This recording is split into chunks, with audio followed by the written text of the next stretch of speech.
onde me por invertir el próximo 10 años, que me porten más impacto y me porta más efectivo para mi país. Mi pasión no cambia, mi mensaje no cambia.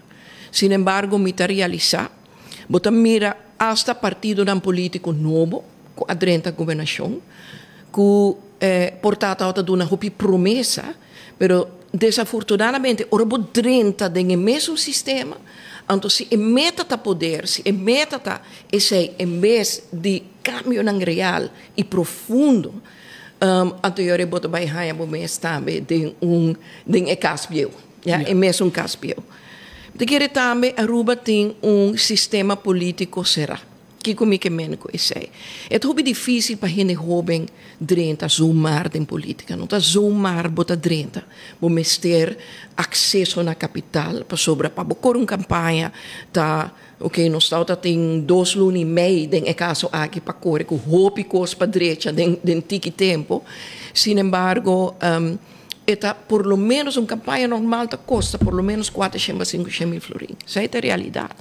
Ja, se não cambia o sistema, ja, caminha mais, por exemplo, na Holanda, outro país, tem hybrid system, caminha o governo tá ajuda partido na novo para por dentro mercado. Por superiore, que bota causa que tem potencial, tem candidato, tem talento político novo que por dentro, para bisa o sistema político.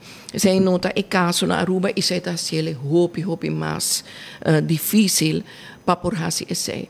Minha esperança tá que lo tem outro não, que tem portar 20 anos mais jong como 30 anos mais jong como, que lo tem bobobisa e gana, que lo tem bobobisa e longevity, e tempo para guarda e para trabalhar e cambio não que é necessário.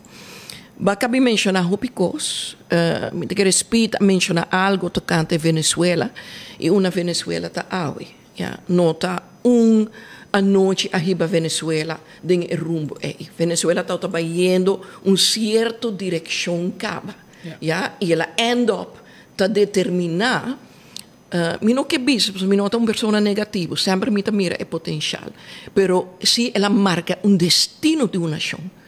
E el processo é milhões de pessoas a bailar no país. Então, se nós não trabalhamos riba nossa mentalidade, se nós não trabalhamos riba nossa forma de pensar, riba nossa cultura, se nós não trabalhamos riba reto de parte para educar nosso povo em diferentes aspectos, desafortunadamente nós está queda escolhe a mesma coisa, esperando que a mesma coisa vai trazer cambio. Mas essa não é a realidade.